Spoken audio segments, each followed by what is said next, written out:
Good evening, everybody. My name's Doug Slane, and it's a pleasure for me to be the moderator for tonight's program. Today, we're going to do something rather novel. We're going to use a relatively new presentation format called Pichakucha.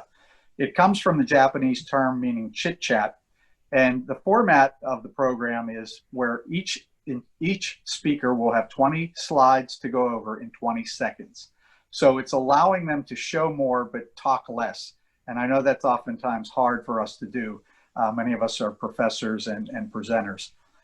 This is apparently the fastest growing platform around the world for presentations in this manner.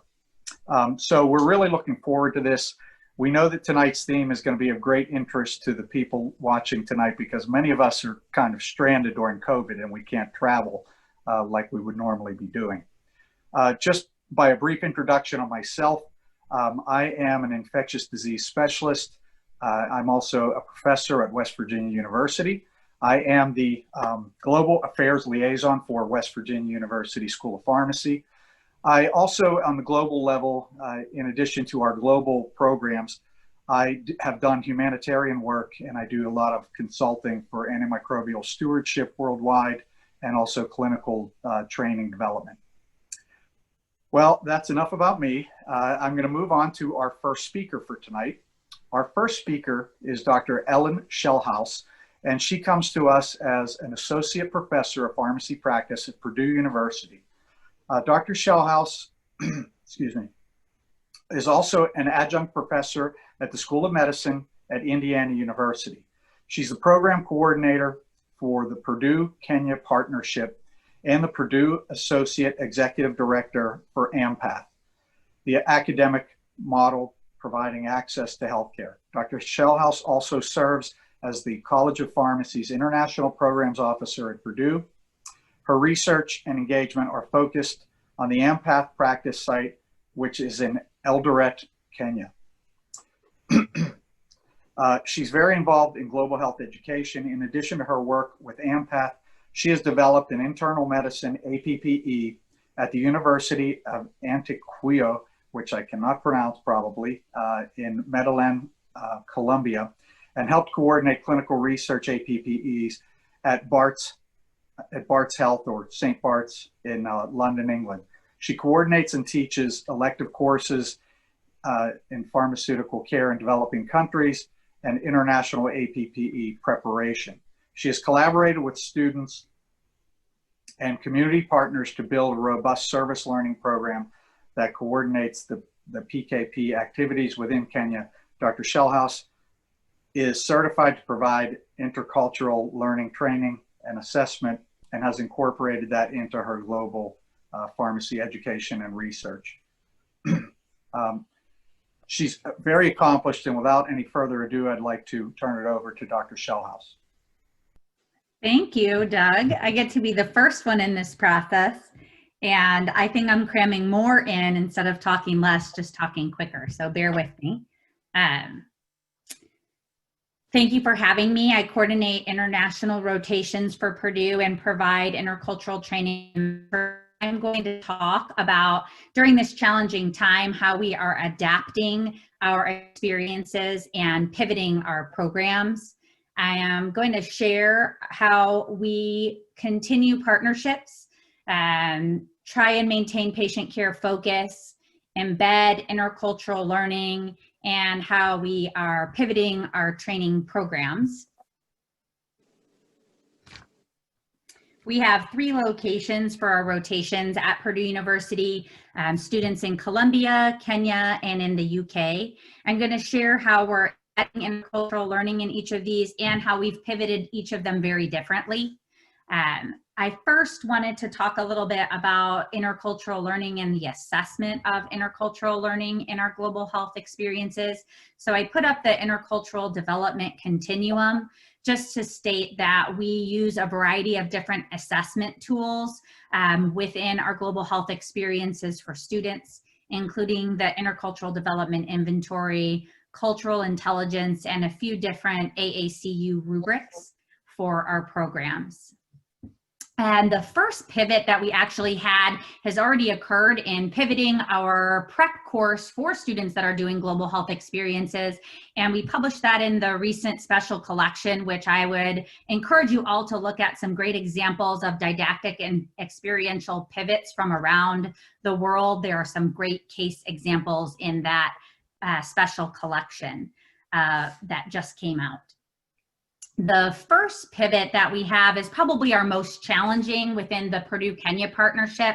Students typically provide global health and participate in global health work in Eldoret, Kenya, but this one's particularly challenging because of the time zone and connectivity challenges.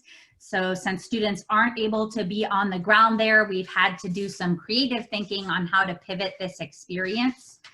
Students are typically working in the adult and pediatric medicine wards with part of interprofessional teams, providing interventions in patient care. I somehow got a little bit ahead of myself, which I don't even believe. And so this experience, sorry. This experience is where they usually provide interventions. And so we've pivoted this experience from a patient care focused experience to a patient care research experience for less students than would have been on the ground in Kenya.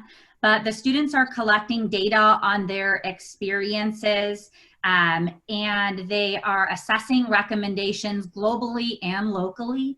So they're looking at student recommendations or interventions in our local Indianapolis area as well as in Kenya and completing a research project on that, which this slide also mentions. So they're completing this research project looking at MARs in our local area and treatment sheets in our program in Kenya to do some research and hope that once we get back on the ground, we can use this research that they're working on as a way to improve our patient care and our students' opportunities. We also typically provide a weekly in-person debrief when students are on the ground in Kenya to really unpack their intercultural learning and have an opportunity to grow while they're completing their global health experience. Again, since we can't have students on the ground, we have a limited number of students who are working on a research project around the debrief experience. We typically use the TIAGI debrief process. And so students are completing a research project where they're analyzing how we've been doing the debrief process. And we're hoping that we can then make improvements from the research that the students are completing to begin to make improvements in our intercultural learning when students get back on the ground in Kenya. The next experience that we offer is with the University of Antioquia in Medellin, Colombia. Students work in internal medicine and ambulatory care settings when they're on the ground there. Again, since students cannot travel to this site, we've pivoted this experience. Students will actually still have access to the medical records system for the hospital that they work in. So students will be making patient care interventions remotely and working with the preceptors on site to provide patient care. And this is actually how the students from the University of Antioquia are also completing their experiential learning. So they'll be working alongside, or they work alongside their student collaborators from the local institution.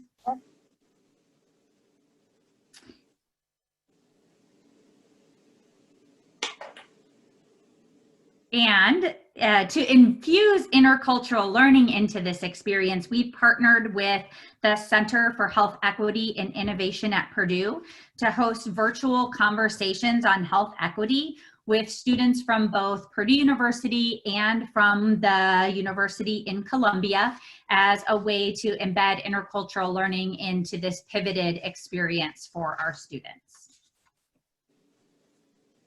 And the final experience that we've had to pivot is our Barts Health International experience. This is usually completed at the Center for Excellence in Cardiology and Oncology located in central London. Students usually work on professional teams providing patient care and completing a research project. So the pivot for this is that students typically complete a research project or work on multiple projects actually that are in a variety of different phases. Our students can't complete the in-person patient care, but they will be continuing their patient care focused research project. So our students will still be working on a variety of different projects in different phases. And the pivot for this is we actually have 4 students that are starting on Monday on this experience. So it will be a virtual research experience. They will work alongside their preceptors via Zoom in London to complete their patient-focused research. And then they have the opportunity to participate in a local virtual professional meeting there in the UK. And that rotation will start on Monday.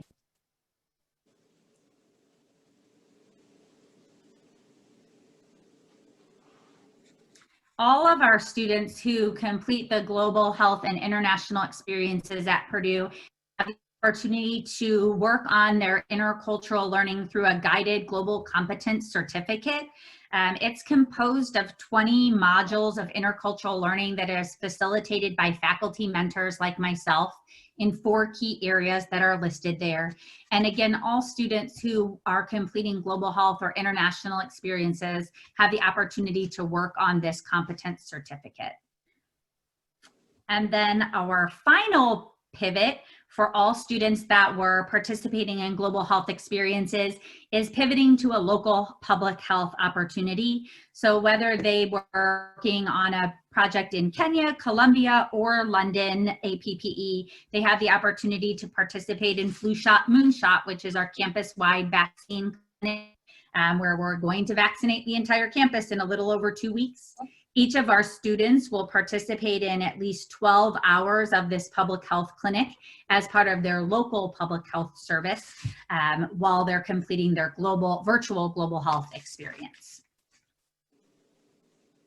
And while we can't give, I'm already to the next one.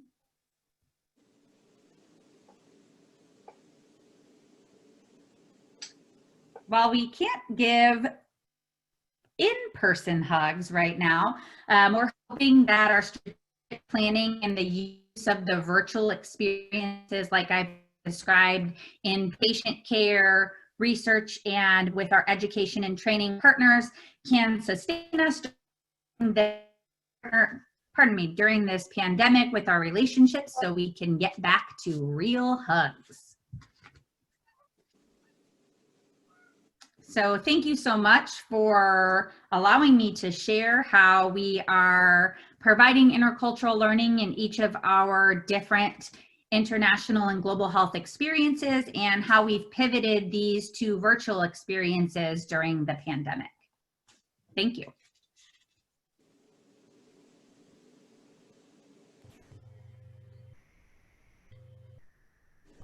Okay, thank you, Ellen. Next, we're going to have our second speaker, who is Rhea Soltow. Rhea is a 4th-year pharmacy student at the University of Houston College of Pharmacy. Her interest in global health started long before she attended college and was especially strengthened during her travels. She's been involved in multiple global and local health projects to bring medical care to people facing barriers of access. Some of her projects include serving as Associate Director of Holmes Clinic in Houston, which provides free medical care to people facing homelessness, and helping open a free diabetes clinic in the Philippines, serving as a public health sub-coordinator for IPSF, participating on the PLS International Affairs Committee as a committee member, among various other opportunities. She ultimately hopes to expand the role of pharmacists in global medicine and develop a clearer path for future students to pursue global medicine. Her presentation will be called Think Global, Act Local. And Ria, if you could give me a heads up for a next slide when you're ready. Okay, so I think we can go to the first one. Yeah, okay. Okay, so today my keyword is global, right? So what is global? It is thinking globally, acting locally. And as mentioned, my kind of passion for global medicine really started way before college, way before pharmacy school. I saw a nurse on the front of an MSF magazine and thought, okay, that's it. That's what I'm going to do. This is how I'm going to do it. So eventually this led me to pharmacy school. And the summer before starting pharmacy school, my husband and I walked the Camino de Santiago. For those of you who don't know, this is actually a 500-mile walk from the edge of Spain and France all the way to the far coast of Spain. And what I was really surprised by was that during some of these long stretches, there were no clinics, not even a pharmacy for multiple days. And so this was really surprising to me because while this was a foreign country for me, this was a local problem for the people living there. And so that's kind of when I really started to grasp this concept of global, right? The things that we learn globally, we can take home and apply to our own communities. And so we can flip to the next slide. So after I got home and started pharmacy school, I was absolutely dedicated to finding out how to start participating and really learning these skills and what it requires to be a global health pharmacist. Now, I didn't want to wait 4 years to do that. And so through my persistence, through my constant asking questions, a upperclassman pulled me aside and said, hey, there's actually an organization called IPSF. It belongs under APHA ASP, but I do want to note that IPSF is a massive organization. It is an organization that you as a student can get involved in anywhere in the country. It represents over 350,000 pharmacy students and new practitioners in over 70 countries. So it's all over the world. There are hundreds of opportunities for leadership, and there are thousands of opportunities to just volunteer. And so one of these opportunities was a student exchange program in England. And so I actually went over to Newcastle, England, they're from school over there, and was able to really learn about like what pharmacy is in that aspect and kind of how it connects with us here. So we can go to the next slide. So when I came home, I really wanted to start getting involved in my community here. How could I take the things that I've learned so far and apply them to the very people that I was seeing every day? And so that's when I got involved with Homes Clinic, which, as mentioned, is a fully student-run clinic on Sundays that provides free medical care to the population of Houston experiencing homelessness. I started out just as a volunteer. I eventually became a manager, and now I've served as associate director for 2 years. And it's been really incredible to see that the impact that I'm having is on people that, I drive by on my way to school and I talk to at red lights. And I get to know them both within the clinic and outside of the clinic. And it's really taking and understanding those access to barriers care within my own community. And so as I continued through pharmacy school, I wanted to get, okay, how does this really look in another global sense? So this is when I went over to the Philippines on a mission trip. I was able to help open a free diabetes clinic. But as pharmacy students, we still have to come back. We got bills to pay, tests to take. So of course I come back to the States, but I still wanted to be involved. And so I was able to serve as operations director of the clinic from here, where I was able to work with physicians that we both had here in the States and there in the Philippines, kind of really look at, these patients, protocols, train the team, other students who wanted to go over stuff like that. And I was able to kind of marry both of those things together, both the clinic here in Houston and the one that was halfway around the world. And it did make a difference. I was still using those same skills in both areas. So we can go to the next slide. So as I continued to go through this, I now really wanted to learn as a student, starting now before, I'm trenched deep in trying to build a career, is how do we even start these projects? How do we even build them into what they are? And that's when I pursued the Albert Schweitzer Fellowship, which is, again, available across the country. You don't have to travel for it, especially in these times. And the Albert Schweitzer Fellowship is a fellowship where, if selected, you build a humanitarian project from the ground up. You learn how to make it sustainable. You learn how to make it scalable.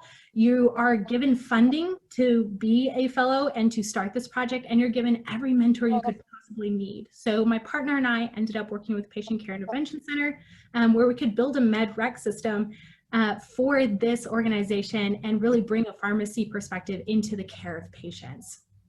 And so I was able to kind of pull all of these skills together and again impact my very community here in Houston, Texas. So you can go to the next slide. So I tell you all of this because I really want you to understand that from a student perspective, we are not limited. We have more doors than we could possibly ever walk through. And so it's really about choosing what doors to walk through, depending on what you want to learn and where you want to go and who you want to help. But as a student, I think it's also important to know that there are tools that we can develop in order to start pursuing this now as students and then as new practitioners. So the first one here, this top picture, is go where you think you don't belong. I always attend conferences by some of the most incredible people who have accomplished some of the craziest things, huge organizations, multi-million dollars of nonprofit money coming in to help people, right? I've never accomplished anything like that, but I try to surround myself with these people because these are the people that I want to become. And so I want to learn what they learned. I want to know how they think. I want to connect with them. So go where you think you don't belong. My next one is the Nike sticker down here. Just do it. Oops, sorry. Just do it. You're going to have so much fear. You're going to have so much resistance. Sometimes I had plenty of times of resistance. You're going to have so much uncertainty. And I just want you to say, hey, if this is my passion, if this is what I want to do, if this is where I want to go, just do it. My little Gmail over here is cold email. I cannot tell you how many cold emails I have sent in my life or just this last 3 years.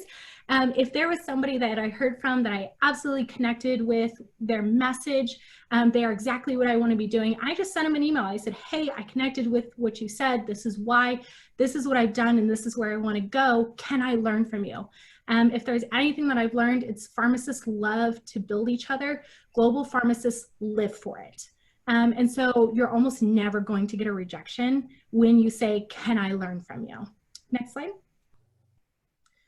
So my final 3 points are going to be learn social media. It is how we connect all over the world. It is how we connect projects. It's how we connect resources.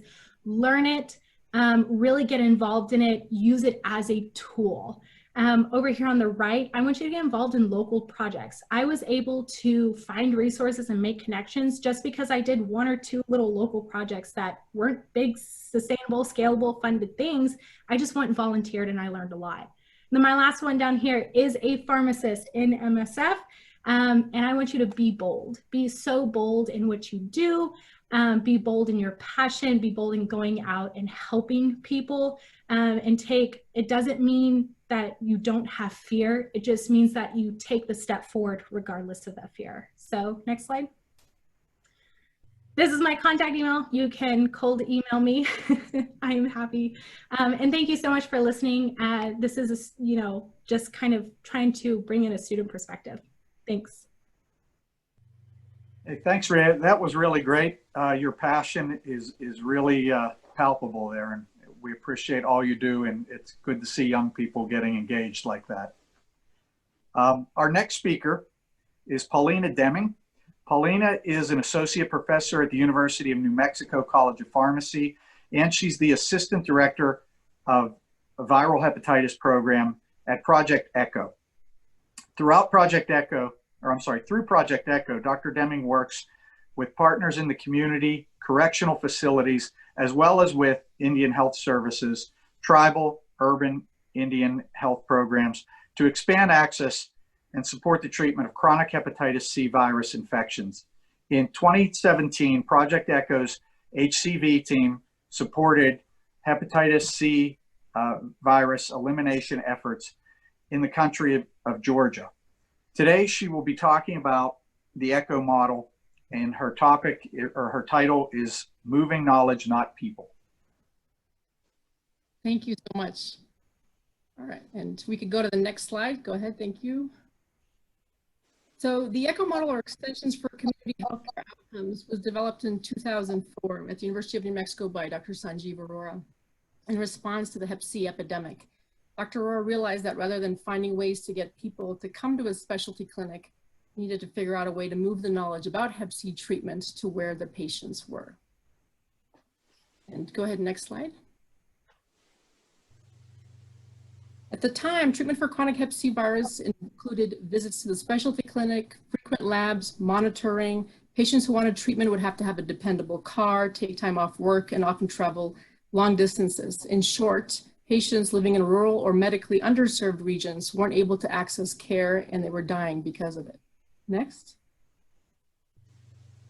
So the ECHO model depends on an expert team at the hub, often an academic medical center, to train and provide clinical support to community-based primary care teams.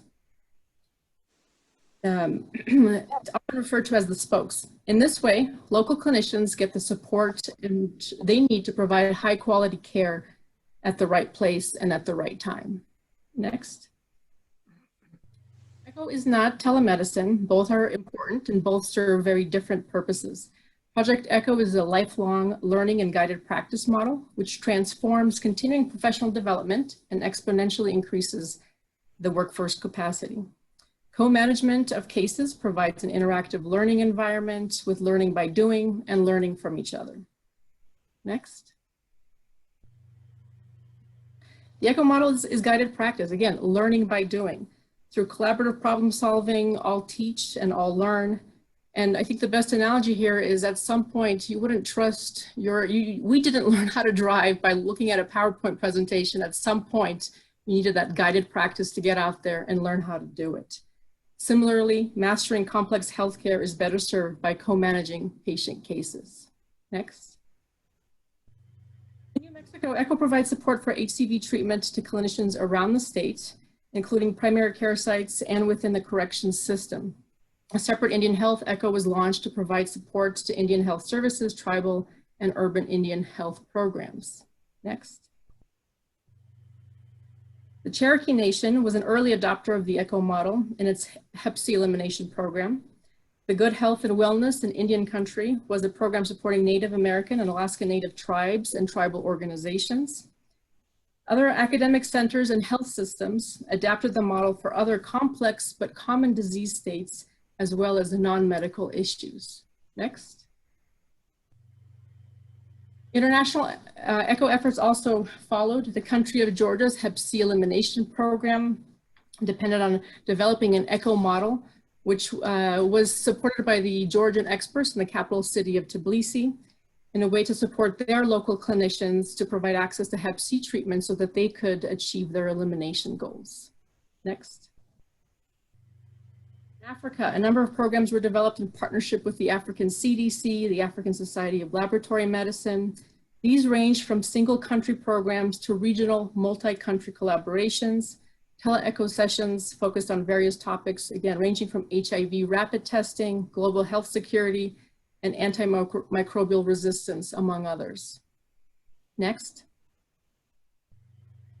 In Namibia, the first African ECHO was launched in collaboration with the Ministry of Health and Social Services, the Elizabeth Glaser Pediatric AIDS Foundation, International Training Center for Health and Education, the National Institute of Pathology, and with funding by the President's Emergency Plan for AIDS Relief and Assistance from the Centers for Disease Control and Prevention. Next. Doctors, pharmacists, and other healthcare workers learned a broad curriculum of HIV topics and discussed patient cases with the Ministry of Health, a clinical mentor. A pilot evaluation report found reduced provider isolation, increased job satisfaction, and significant knowledge gain. Next. In Asia included ECHO sessions geared towards HIV and tuberculosis in India, Vietnam, Indonesia, Cambodia, Kazakhstan, Kyrgyzstan, Tajikistan, and Myanmar. India has a number of ECHO programs covering a large number of specialties. Next. ECHO India began in 2008 and quickly grew. It now has over 49 programs covering over 200 focus areas, including cancer screening, palliative care, mental health, and liver disease. Initially geared towards healthcare, the ECHO model is also used to address issues in education and air pollution. Next, please. India launched a number of programs dedicated to improving cancer care. The National Institute of Cancer Prevention, ECHO, piloted a program on training community healthcare workers to build capacity in cancer screening. Dubbed the Tata Virtual Tumor Board, the National Cancer Grid launched weekly specialty programs connecting its hospitals. Next. In Punjab, the Postgraduate Institute of Medical Education and Research adopted the ECHO model for free treatment of Hep C in 20 prisons. With the success of this program, a telepsychiatry ECHO was launched for mental health, including substance abuse, geriatric, and adolescent psychiatry. Next. Global tuberculosis ECHO initiatives support the World Health Organization global plan to end TB. More than 12 countries implemented TB ECHO. Programs focus on strengthening care and treatment of TB, multi-drug resistant TB, and pediatric TB infections. Next. Vietnam ECHO programs focus on multi-drug resistant TB as well as HIV. The South Vietnam HIV and Addiction Technology Transfer Center, University of Medicine and Pharmacy at Ho Chi Minh City, the National Drug Dependence Treatment Center, and the Department of Psychiatry focus on addiction, psychosis, and anxiety disorders. Next. Total, there are currently 412 international ECHO hub sites spanning 41 countries. Over 896 programs have launched. Although ECHO was developed because of Hep C treatment disparities in New Mexico, the model addresses a common global problem of uneven distribution of medical and public health knowledge and expertise. Next. And as the COVID-19 pandemic spread across the globe, new ECHO programs were developed to address this new public health emergency. The Latin America COVID session is run out of UNM with US-based and international faculty. Discussions are held in Spanish, geared towards disseminating best practices across Latin America. Next. To summarize, advances in medical research and innovation mean little if they are unable to reach the patients who most need them. The ECHO model can be used to build capacity and address global health challenges by providing the clinical mentorship to get the right knowledge to the right place at the right time. Thank you. Thank you, Paulina. That was great. It's great to see how far-reaching the ECHO program has allowed you to help individuals across the world, really. Just a reminder, there will be a chance for you to ask questions of the panel at the end. And let's bring up our next speaker. Our next speaker is Elijah Myers. Elijah is from Campbellsville, Kentucky, and is currently a fourth-year PharmD MBA student at the University of Kentucky. His experience with global health includes working with Shoulder to Shoulder Global to organize virtual experiences for students with a health clinic in Ecuador, serving as a teaching assistant in comparative course of country response to COVID-19, and participating as a student in the comparative course of healthcare systems in the United Kingdom. Post-graduation and residency training, he hopes to use his pharmacy and business knowledge to play a role in global health solutions. So Elijah, the floor is yours. Thank you. Okay, Dr. Ryan, next slide.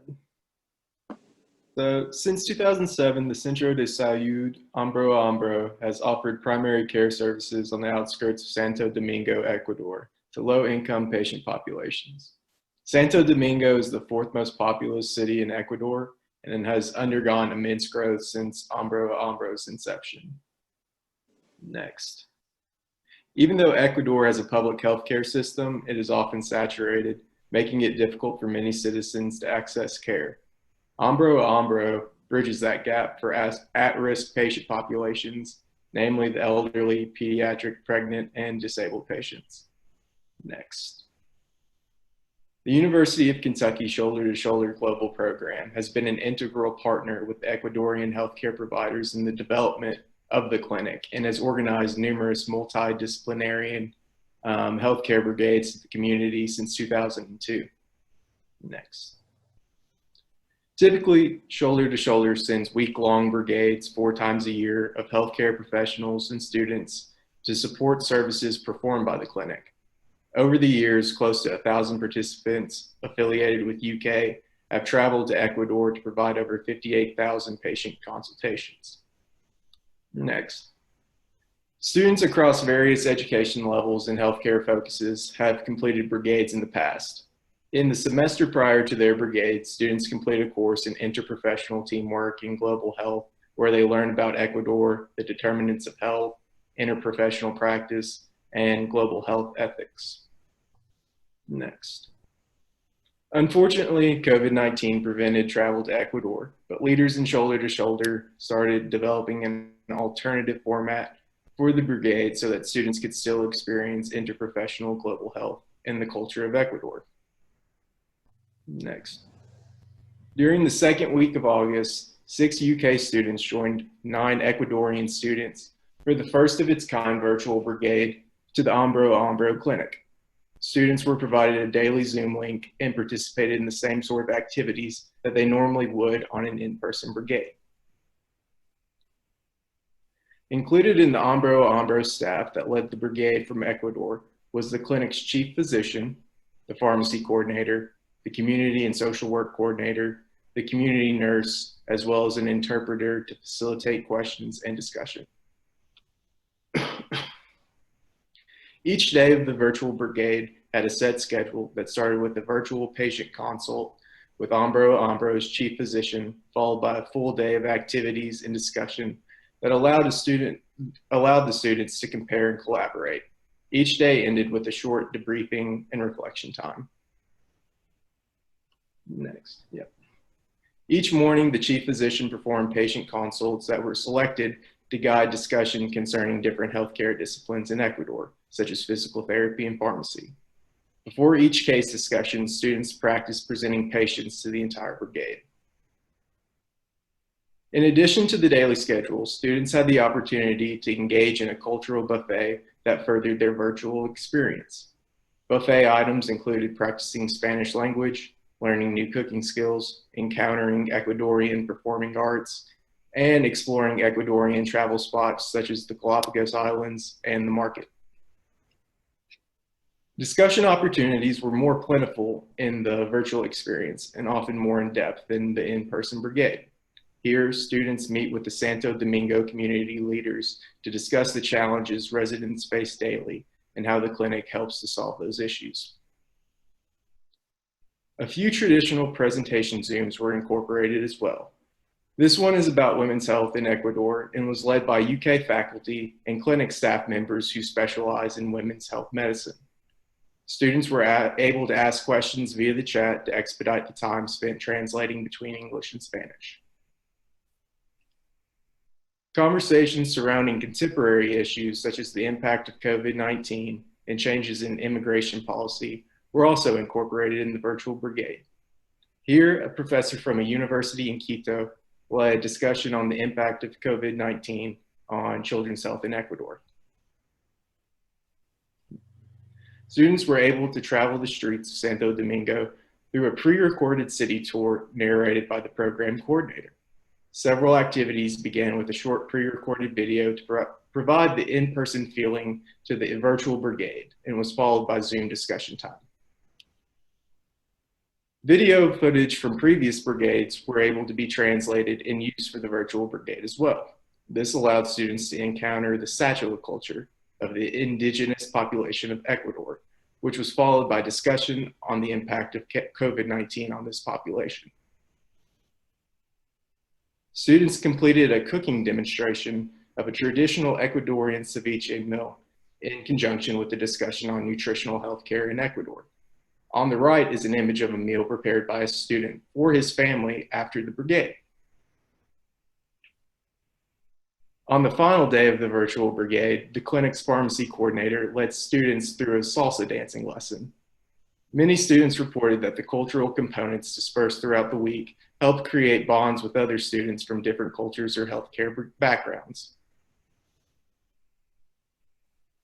The response from students and clinic staff members was overwhelmingly positive for the first virtual brigade.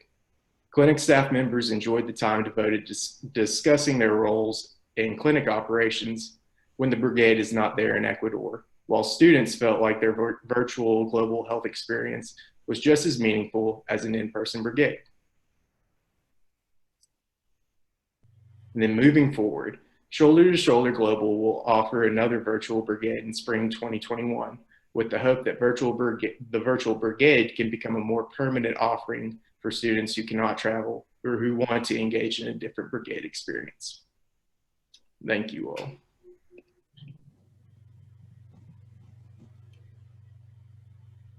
Thanks, Elijah. That was great.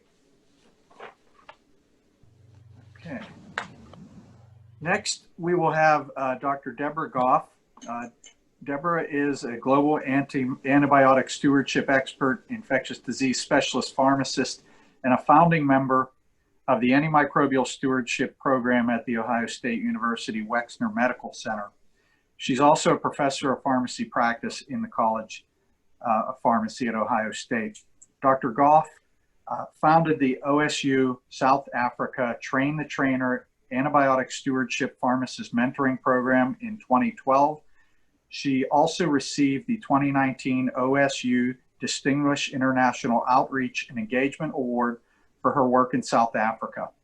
Dr. Goff is one of 25 global experts that were selected for the WHO to implement stewardship programs in low to middle income countries this year. She lectures nationally and internationally, and her TED Talk entitled Antibiotics Just in Case There's an Infection has been viewed by over 23,000 times on YouTube. She uses the Twitter @IDPharmD to increase global engagement, education, and awareness of antibiotic resistance. And the title of her presentation today is Staying Connected Near and Afar, COVID-19 and Antibiotic Stewardship. Deborah, you can take over now. All right, thanks, Doug. Next slide, please. So before COVID-19, my motto was have passport, will travel. I've worked in hospitals across 6 continents helping to implement antibiotic stewardship. I'm a 2 million miler on Delta.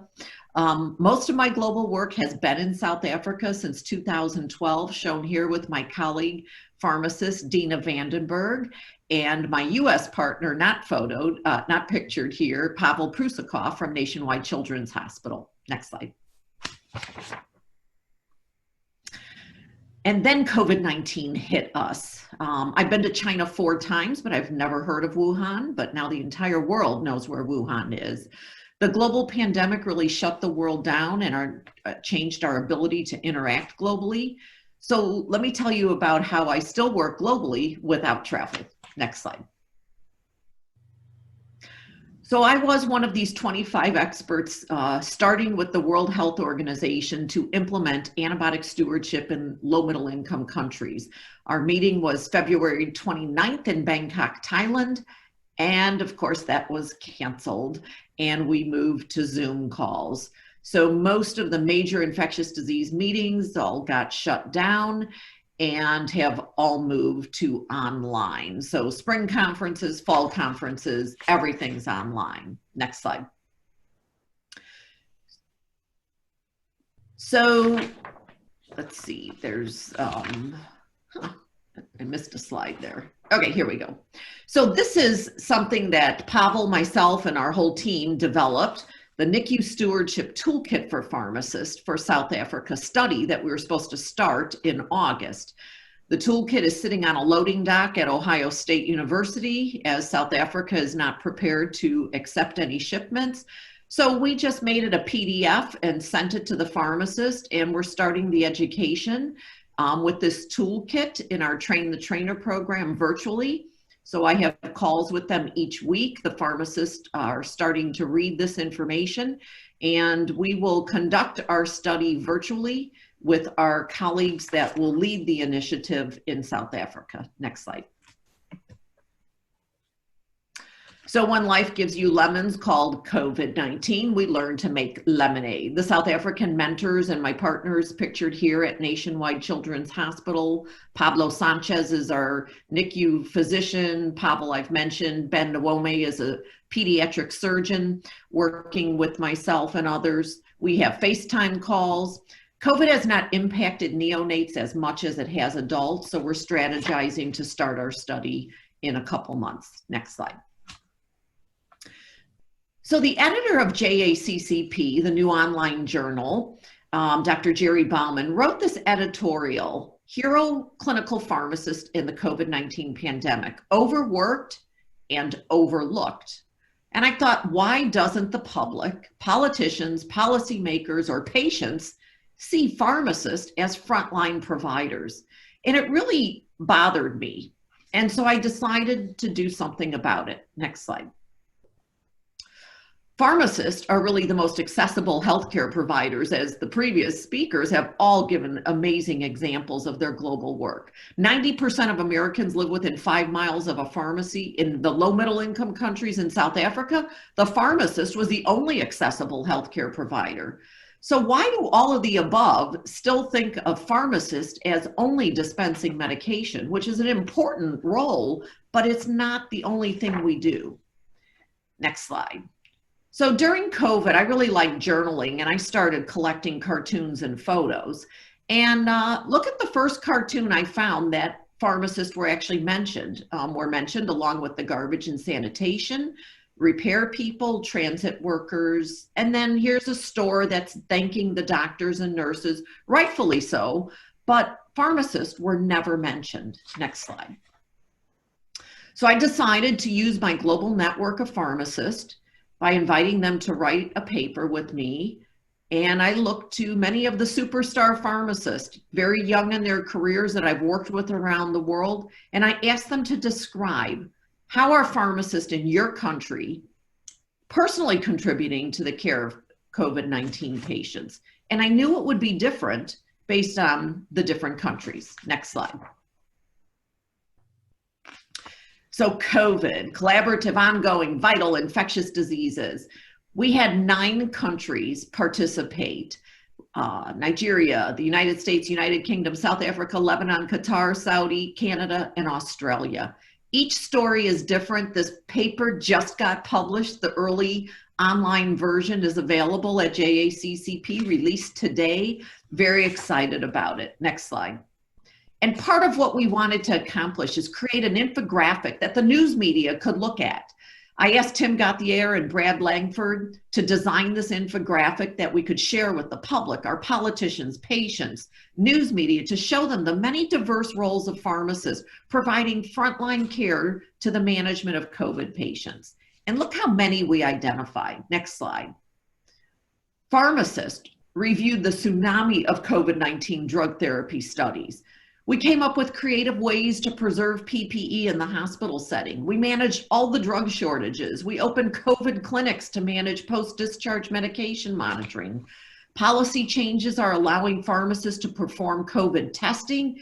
And importantly, we will be one of the frontline healthcare providers giving the COVID vaccine when available. Next slide. So since US pharmacists had an earlier experience with COVID surge before Qatar, Dr. Fouad from Qatar, someone I have worked with when I was in Qatar, asked us to give a seminar to prepare the Qatar pharmacists for their surge. So I reached out to my frontline pharmacist, Tony Gerlach, surgical ICU, and our ambulatory care pharmacist, Melissa, to educate the Qatar pharmacist. And we did this by a Zoom call, and it was really quite amazing to have that interaction. Next slide. So I really believe one of the roles of pharmacists is to educate the public. So I worked with our public relations team. They worked with me to create articles for news outlets, magazines, TV station interviews to educate the public. So I did articles from how to clean your cell phone, which was really one of the most popular ones early on, to sanitizing an airplane seat or your face mask. Next slide. But I really believe in social media. Tim Gauthier runs ID Stewardship, providing unlimited free educational tools for pharmacists at idstewardship.com. He's on Instagram and Twitter, offering COVID resources. ACCP does a phenomenal job. You can listen on his website to podcasts. He interviewed an Australian pharmacist on their role in COVID. It's really a great interactive site. Next slide.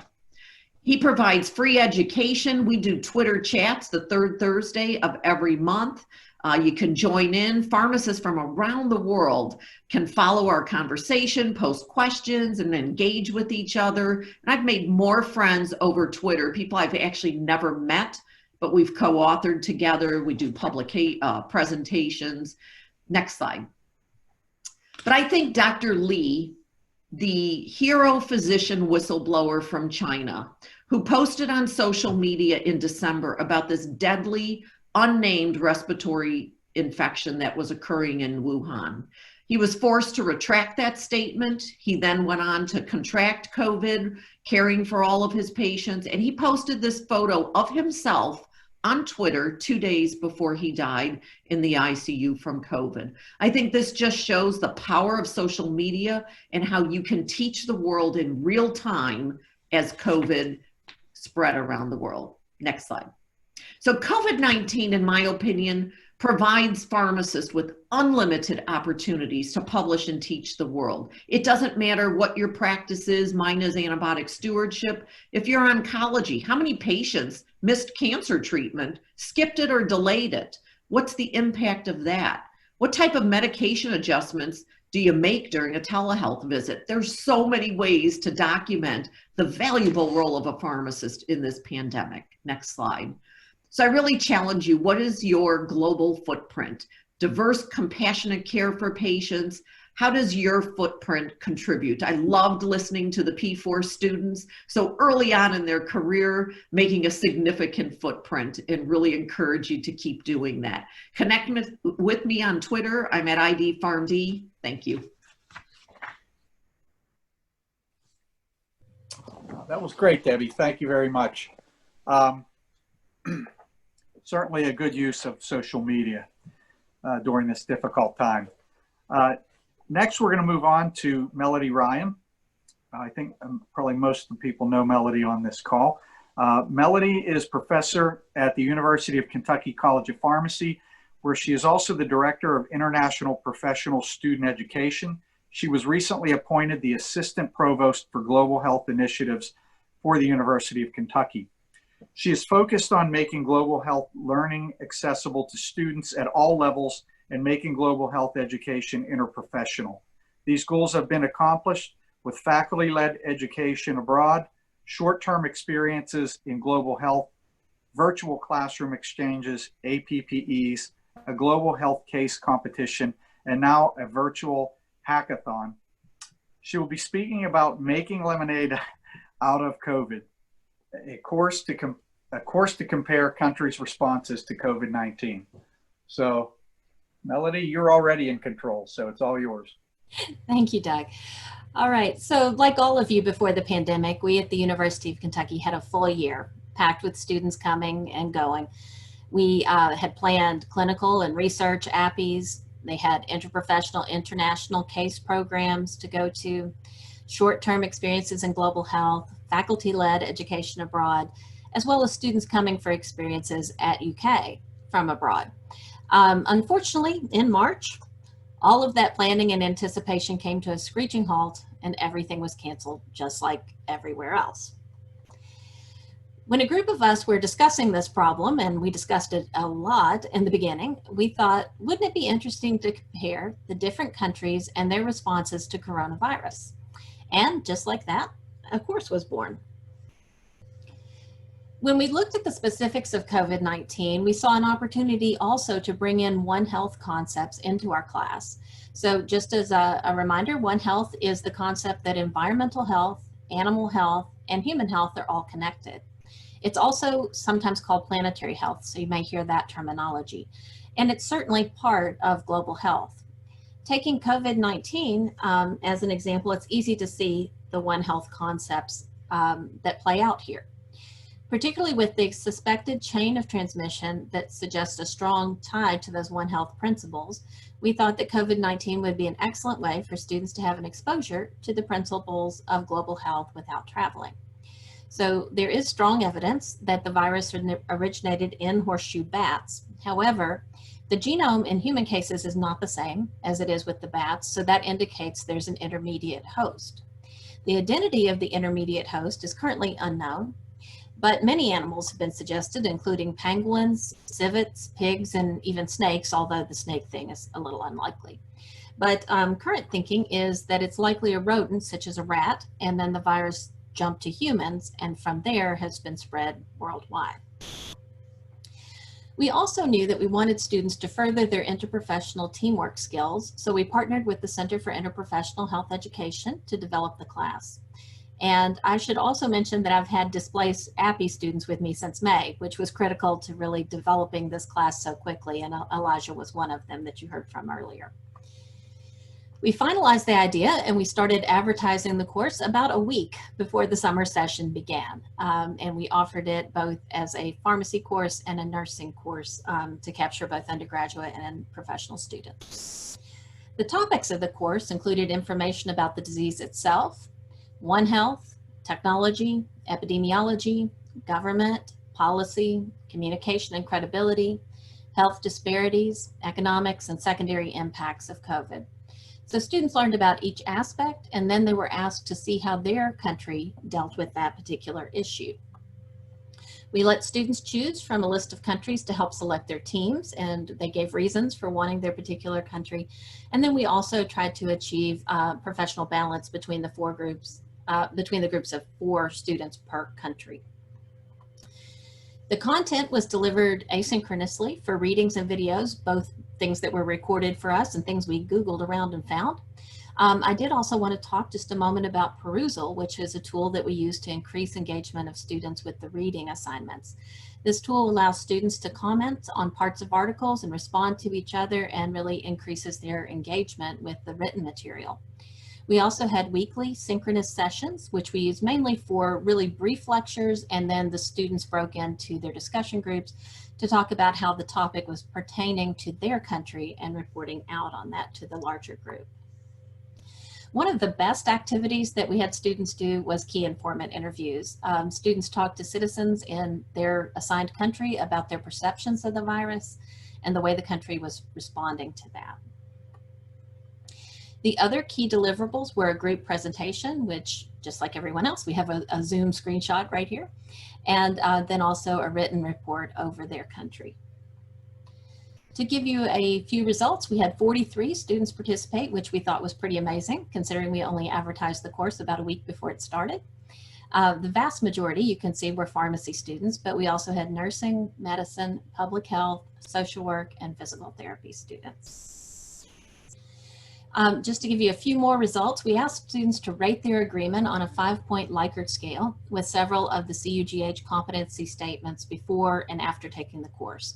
I'm only showing you the data for which there was a significant difference between the two, but many were fairly high before when they took the before portion, but the greatest gains were for the statements. I'm able to describe different national models or health systems for provision of healthcare and their respective effects on health and healthcare expenditures. I can list major social and economic determinants of health and their effects on the access to and quality of health services, and on differences in morbidity and mortality between and within countries. I can describe the roles and relationships of the major entities influencing global health and development. We also asked students to what extent various components of the course were helpful to them. And as expected, most said they liked learning about a contemporary and evolving issue in global health. Otherwise, I'm not sure why they would have enrolled in this course. But it also suggests that we may want to have an ongoing course that we could use to explore current issues in global health that might have good uptake by students. As I mentioned previously, conducting the key informant interviews was a great touch that my nursing colleague brought to this course.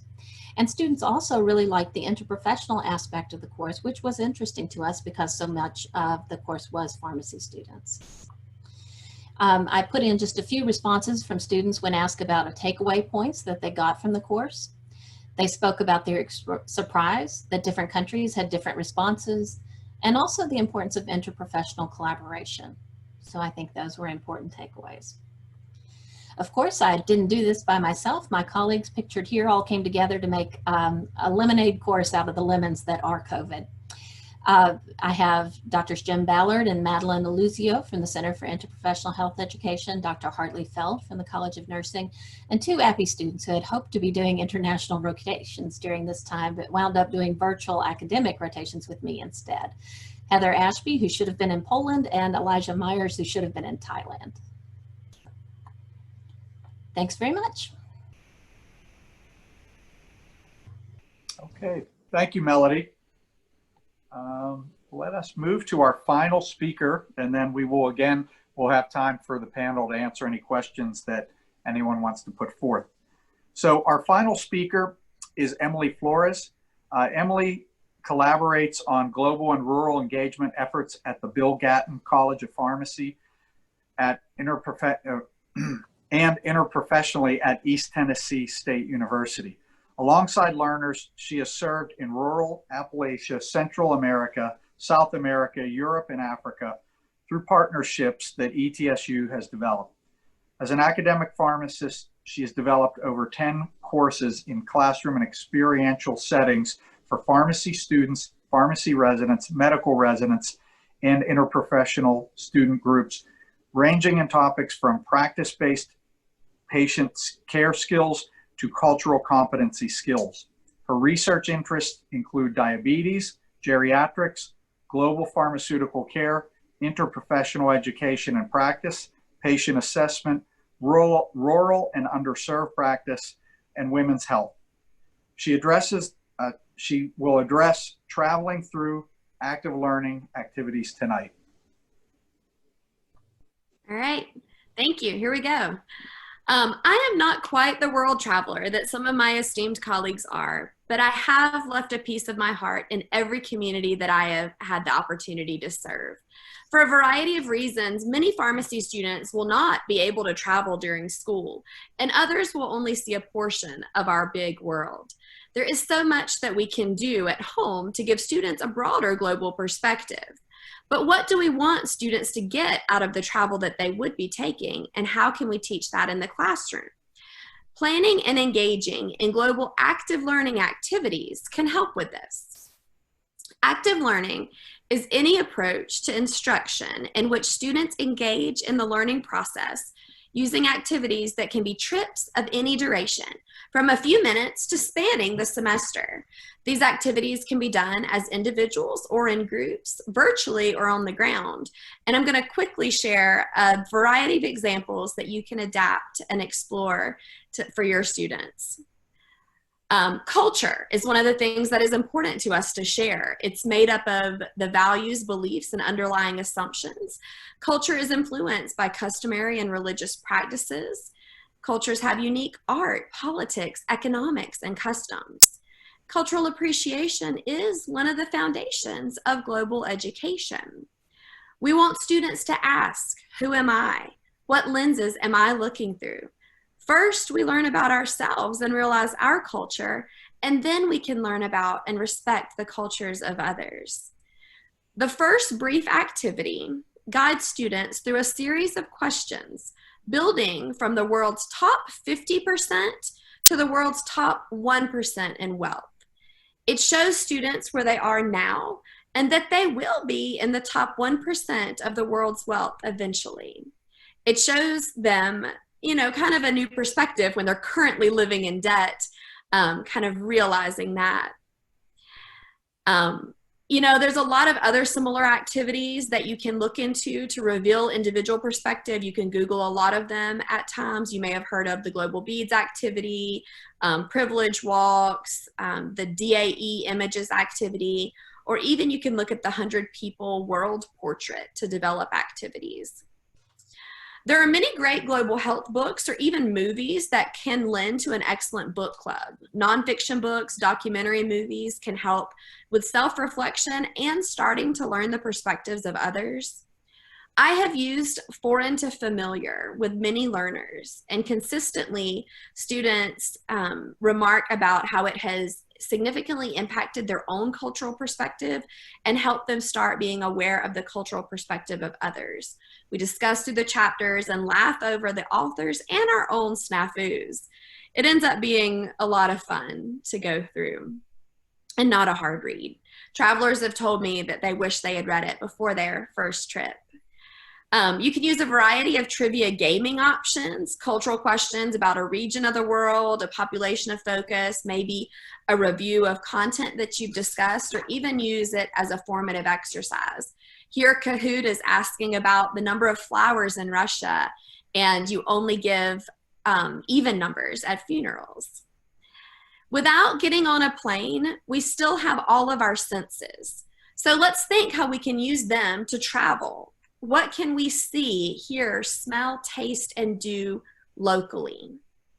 Two truths and a lie is often done for introductions.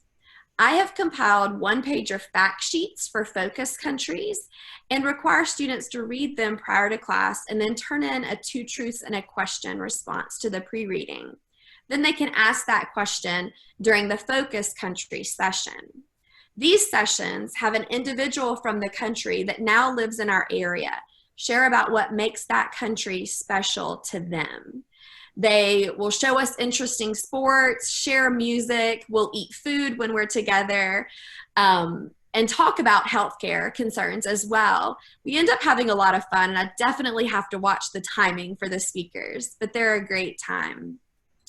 We often want to instill teamwork and problem-solving skills in our students, and we can travel locally in doing some of this. Locally, you could utilize ethnic food stores or restaurants, churches, community organizations, outreach events that happen, and students could do a quick visit, a service assignment, or develop a longer relationship. We can also share our travels with students through cases of the ethical dilemmas and equipment shortages that we've seen. Students can develop a formulary for a low resource setting. They can identify global issues, then categorize them and rank them based on level of concern. We can do a call for proposals and award grant funds to the best one.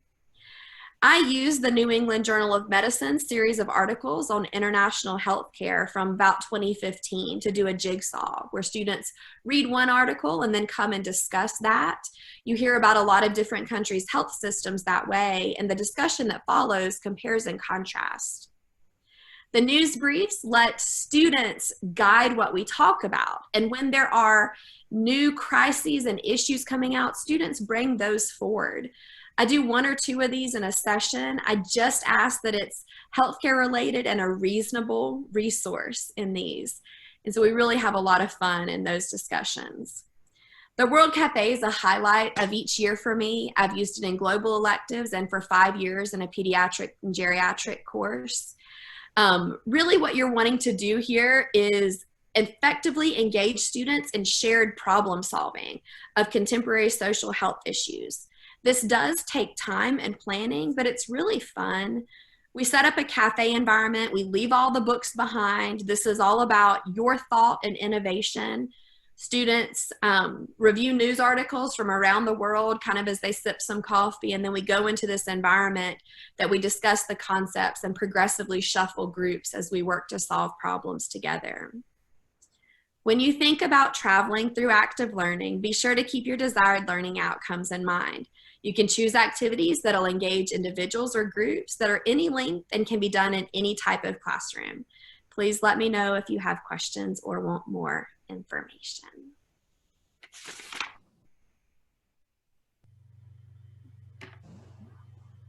Okay, that was great. Thank you, Emily. All right, at this point, we're going to field any questions for our panel of experts. So what I would ask any participants that want some information from these experts, you can type in a question into the chat box, or if you just want to say hand raised, so you don't have to type out a long thing, then I'll give you the prime and you can unmute yourself and then ask the question.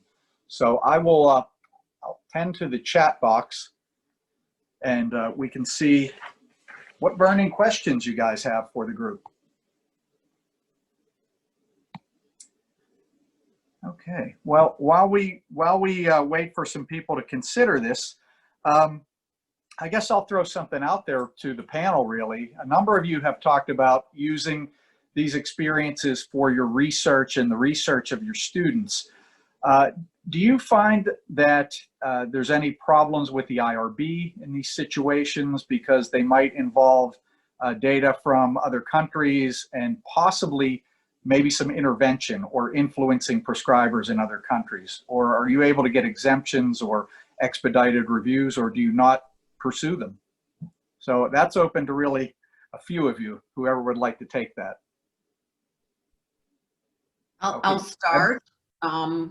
In working in South Africa, the first IRB I wrote for Ohio State was a 7-month journey of so many emails, I can't describe it. So it was a really challenging when I tried to explain for the 20th time, there will be no patients from Ohio State entered in this study.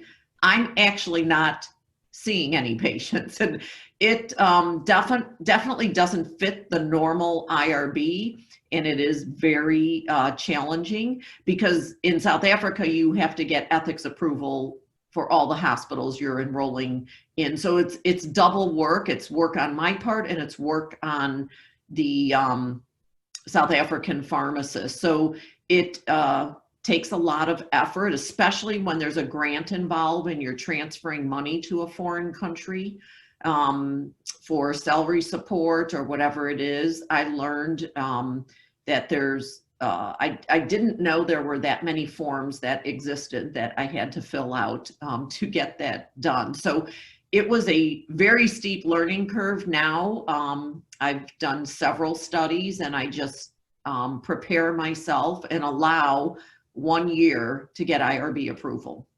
So between the challenges in my own university and then the challenges in South Africa, it's a 1-year timeline. So we just do 1 year for IRB and then we start the study. And then if we get it done faster, we're like, oh, wow, we're 3 months ahead of ourselves. Okay. Anyone else? Yeah, Ellen? I echo those comments about the time. I'm not alone. No, and I think to expand on that, with regards to the student involvement in the research, I think just like you mentioned, in our research projects in Kenya, we have to go through our local IRB as well as our IREC in Kenya, and it takes a really long time. One of the strategies that we've tried to utilize with students, and I mentioned briefly, was just having students embedded in different aspects of different projects at different times, because it's very unrealistic.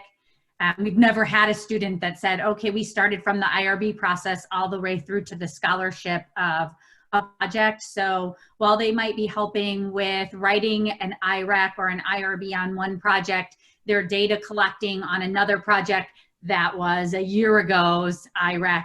And then they might be contributing to scholarship and data analysis and manuscript development on a project, another project. And so we try and infuse the students in different parts or different phases of the projects, just because it's completely unrealistic that they're ever going to have any experience with one project longitudinally for those same reasons that have been mentioned.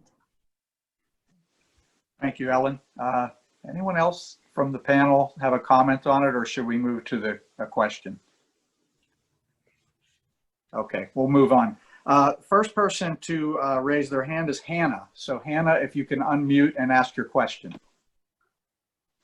Hi, thank you to all the panelists. Sorry, I started to try to type and it was getting a little lengthy.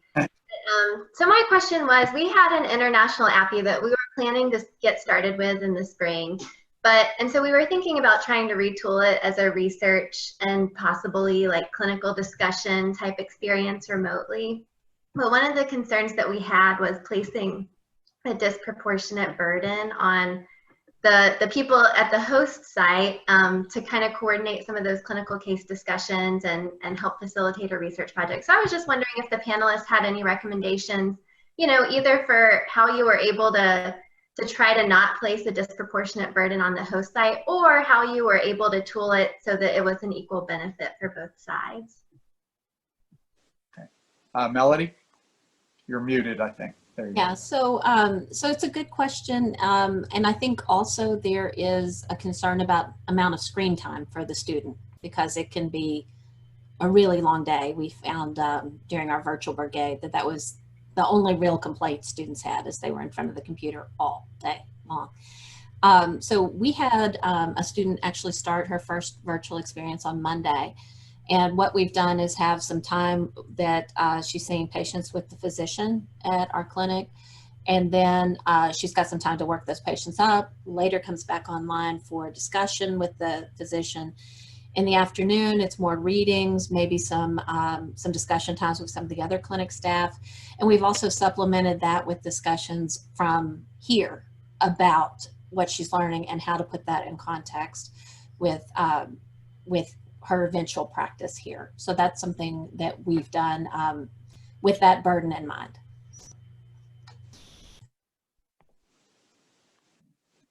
Anyone else want to comment on that? Nope. Okay. All right. We'll move next. The next question actually comes from Tina. Tina, do you want to ask it in person, or do you want me to? Let me find it. Yes, sure. Oh. Thank you so much to everybody for sharing your experiences and insights. I was just curious, you know, I know that there are some organizations that are already sort of creating checklists with criteria for when they think it might be safe for travels to restart. And so I was curious as to your university's policies, and are those things, you know, being evaluated or underway? It's just because I was just thinking, you know, hopefully, you know, with vaccines, you know, coming out soon, it might be feasible, but again, you know, the possibility of everybody being vaccinated all at the same time is quite low. So I don't exactly know, you know, when we would be able to travel again and, you know, see people in person and, you know, start things in motion in person. So yeah, thank you. I could just comment, our university is not allowing any travel until next year. And I think they will reevaluate based on rates of COVID. A lot of other countries, like South Africa, doesn't even allow US citizens yet because our rate is too high. So I think I am not anticipating traveling for quite a while internationally. Good time to redo your passport if it's due. You know, I'm getting a lot of things done. Our university, we're not traveling this fall. We're not traveling in the spring anywhere at the university. We do have some summer of next year programs, study abroad, that are still in the tentative phase, but we've just re-communicated to the students that everything is tentative, even for next summer at the moment. One of our partner countries is Uganda, and they're opening to incoming flights at the beginning of October, but they're only allowing 50 passengers on a flight, very specific. Like, it is very, very regulated, and you're not supposed to integrate with the population. So they're really just opening it for tourism. So we'll see how that goes, but their case count is higher now than it has been. So still a long way to go. Okay. Next, we had actually a multi-question question from Marissa. Marissa, do you want to ask that in person? It might be more valuable for you to ask it. And if Sorry, I forgot I was on mute. Yeah, go ahead. Yeah, so throughout the presentation, I saw a lot, and I've been hearing this a lot, you know, in the field, that pharmacists are educators. At the end of the day, we're always having to educate someone, educate ourselves, educate a team, you know, in collaboration. So the question says, do you foresee a greater interest in the cross-curricular union between education and pharmacy? And I asked that question because, like, I taught chemistry for the last 3 years, and now I'm a P1 at Xavier.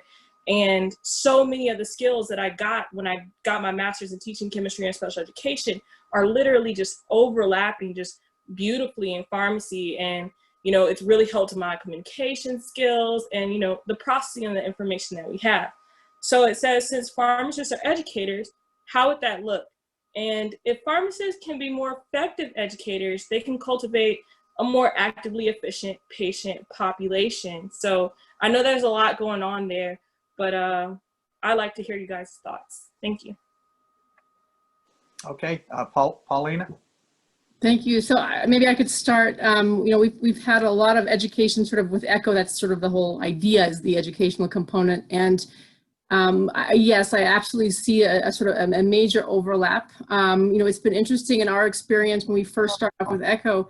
It was geared towards, initially it was geared towards physicians, and then we had specialists, and it was sort of this idea you had to have the cream of the crop to discuss cases and clinical scenarios.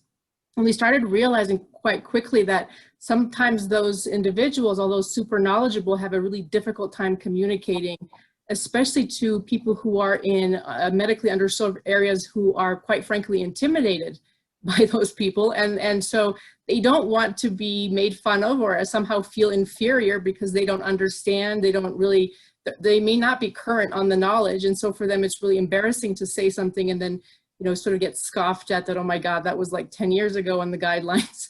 So we realized we needed to rethink how the message was getting across, because the idea is to help get the knowledge out, help improve the clinical care. And so we really needed to make sure that the communication was simple, non-threatening, and that it was really a learning environment. So we've had some really good successes with some pharmacists in particular, because as you mentioned, you communicate. We also had really good feedback from a peer education program where we train prisoners to become health educators in the correctional setting. And they actually gave us a lot of good feedback, because anytime they didn't understand anything, they would say, hey, whoa, I don't understand. What are you talking about? And we realized that even though we thought we were talking at a sort of lower level of language, you know, more accessible, it turned out, no, we were not. And up until that point, no one had bothered to tell us because they didn't want to offend us. So yes, lots of opportunities. I think it's a really good fit.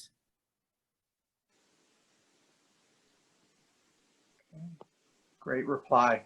Anyone else want to add to Paulina's comments? Okay. Go ahead, Ellen.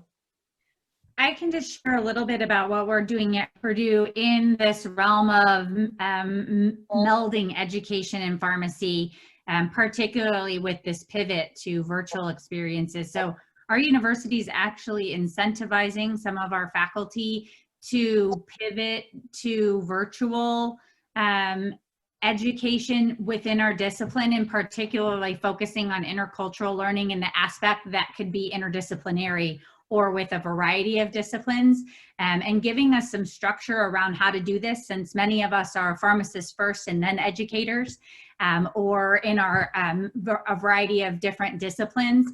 And so it's exciting to see how we might be able to, like all of you have said, make some lemonade out of the lemons of COVID and really try and pull some of the things that are working well from that virtual education component, and meld that with our disciplines. Okay. Excellent. I have a question. I didn't see another one in the chat box, and this is for our two students on the panel tonight. You guys are, you have a lot of choices ahead of you. You already have done a lot of really great things at the international level. And it's really more of a curiosity thing. I mean, your plans for the future, do you plan to maybe start with a traditional clinical-based residency or go do something totally different? You know, just curious. And I think other members on the call would be curious, because we all kind of like nurture the next generation. So what do you guys plan to do in the future? Don't be shy. Yeah, no, I don't care at all. Yeah, so I think that I want to do some sort of traditional residency program that offers some sort of international rotation in it. So that's kind of what I'm doing some research on right now, since I didn't have the APPE experience that I kind of expected, but I still got a very meaningful international experience with Dr. Ryan back in July. So I got a very good experience with that. So I think that has only kind of fueled me to want to continue and pursue something else that is global health related? Well, I think it's a really great question, especially in this time, because we know that like with COVID, there's, decreases in hiring and in positions and stuff like that. So of course, I've decided throughout my experiences that I definitely 100% want the traditional clinical training. I want to pursue PGY1 and PGY2 in a specialty that I can relate over to global medicine, specifically global clinics is where I'm kind of headed, at least hoping to head to. But I do want to say, like, it's really, really, really important for students that as you progress through this and you kind of pursue a path, there are more options than just going through the clinical option, right? So there's like the DMAT team with the MDNS, which is like a federal disaster response team. You essentially only need a year as a pharmacist. There is Doctors Without Borders, which is hard to get into. Usually you go through 2 or 3 rounds of like applying, but you don't have to have residency training for that. There are massive nonprofit organizations, one of them being called Maltesers, that take a medical professional. You don't have to have residency training for that either. So there are so many options out there to pursue this sort of path. But for me personally, I know that in order to really be effective, I need to have that clinical training, that very formative, tough clinical training. And so that's where I'm headed, but that's not what I'm limiting myself to if that doesn't work out initially. Okay. Well, they sound like good plans, and this is your opportunity to network here. If you haven't figured it out, you're online with a bunch of people that are probably very impressed with you, and they might have some opportunities for you that they might be willing to share for you. Actually, Marissa has just sent some a comment to you via the chat, so you should be able to read that. And I think we don't have any other questions, and we're also wrapping up perfectly on time. 8:30 was our stop, so this couldn't have worked out much better. Thank God for the 20 by 20, right? Last thing I want to say, I want to thank all the panelists, all the attendees. I want to remind everybody that follow the group on social media. In particular, the Twitter handle is @ACCP Global. So please, oh wait, we do have one last minute question here. Marissa, you want to ask it? Your mic, you're on. Yeah, sure.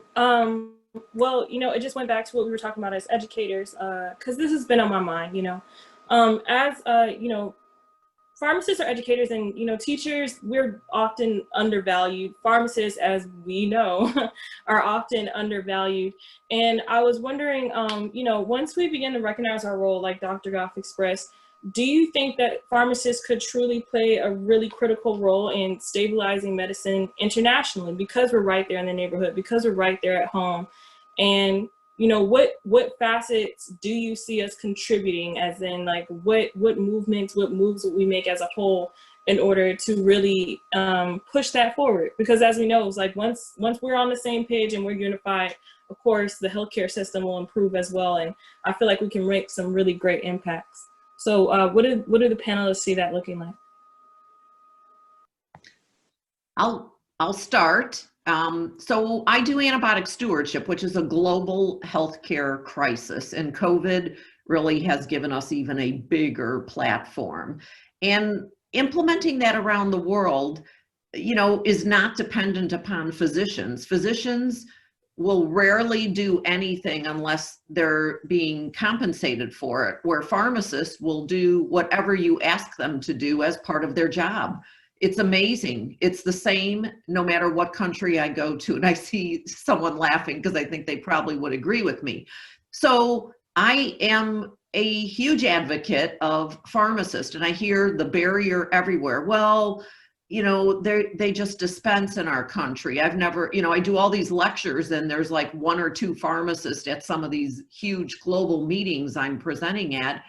And I asked them, why are there no pharmacists? Oh, they don't do what you do. And I said, well, I always just turn it back. I go, well, can I ask you what hour of your day you're going to review patients who you are not asked to consult on, nor are you going to get paid? Because that's what stewardship is. And I said, then go find a pharmacist. You have them in your hospital, and empower them. So we know they have the knowledge. They're just not empowered to do it. And it is happening. I mean, that's how the WHO, the low middle income toolkit that I was part of the author on and working for a year developing it, you know, every time I'd get a revision, the pharmacist was delegated to dispensing, and I'd have to go, excuse me, why are we back in that box of just dispensing? Pharmacists can do much more than that, and we need to empower them and let them do more. And, you know, it's a big barrier, but it is happening. It is changing, and they're embracing it. And I think COVID is going to create many more opportunities for pharmacists. You know, vaccination, there's not enough physicians and nurses to go give those vaccines in our country, and we're the wealthiest country. Imagine what it's like in Africa.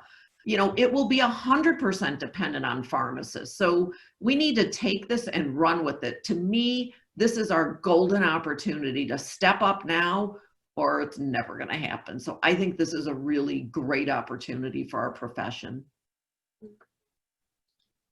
I completely agree. And I would say that I've worked with pharmacists here in the US who have basically come out and said, you know, if I don't do something, these patients are going to suffer, they're going to die, and no one else is taking care of them, so I need to step up. And those are those initial steps to making some change. I echo that as well. And I've been at quite a few interprofessional meetings, small, medium, or big, that it was me and maybe one other pharmacist. We need to be at those tables. We need to be at those interprofessional meetings to truly be a part of the team in all aspects.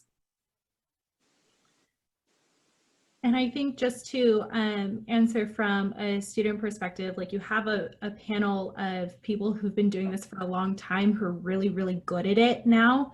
And so as students, it's important to start that education process at your school. So like organizations oftentimes do a lot of like education campaigns.